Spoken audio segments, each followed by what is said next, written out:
دوره‌های شکوه و اقتدار ایران از عمر همه ملت‌هایی که امروز تو دنیا می‌بینیم بیشتره. ما هم که تو این کشور سربلند زندگی می‌کنیم به 4 دلیل باید تاریخ ارزشمندش رو بشناسیم.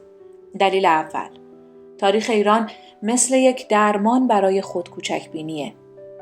کسی که نیاکان خودش رو کوروش و اردشیر بدونه و تو اساطیرش رستم و آرش داشته باشه دیگه احساس حقارت نمی‌کنه و به کم قانع نمیشه، چون این شخصیت‌های بزرگ تاریخی نقشه راهی رو جلوش میذارن که به کمک اون میتونه به افق‌های روشنی برسه.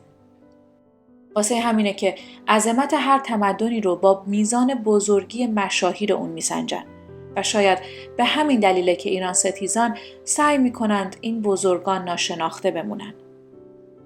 دلیل دوم، تاریخ ایران الگوی مناسبیه که به ما کمک میکنه عقلانی رفتار کنیم.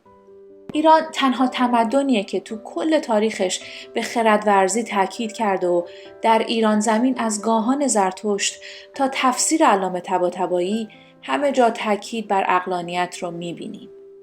پس اگه کسی بیرونی و ابن سینا رو الگوی فکری خودش قرار بده همیشه عقلانی عمل میکنه و رفتار نامعقول ازش سر نمیزنه. احتمالاً به این خاطره که جریان‌های ایران ستیز تلاش میکنن پیشینه عقلانی تمدن ایرانی رو انکار کنن. دلیل سوم، تاریخ ایران مهربانی رو آموزش میده. ما تو تمدنی زندگی میکنیم که نژادها، اقوام، زبونها، دینها و اقلیمهای متفاوتی رو در خودش جا داده و همه رو ضمن حفظ استقلالشون زیر هویت ایران متحد کرده. دلیل این اتحاد هم اینه که ایرانی‌ها یاد گرفتن باید تفاوت‌های همدیگر رو بپذیرن و با هم مهربون باشن تا بتونن در کنار هم زندگی کنن. و همین مهرورزی باعث شده تمدن ایرانی تا امروز دوام بیاره. دلیل چهارم، تاریخ ایران به معنای دقیق کلمه سرمایه است. تاریخ باعث اتحاد مردم توی کشور میشه و به حضورشون تو اون خاک مشروعیت میده و بهشون کمک میکنه تا به دشمنانی که به خاکشون چشم طمع دوختن غلبه کنن.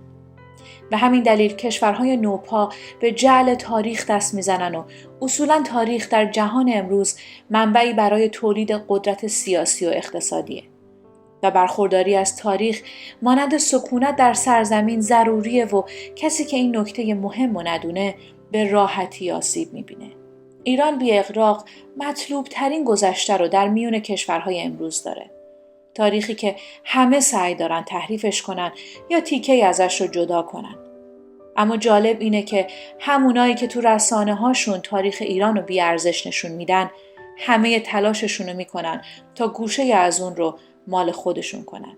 پس به این دلایل باید تاریخ بخونیم و این سیاست فراموشی رو کنار بگذاریم تا تاریخ امروزمون رو خودمون بنویسیم.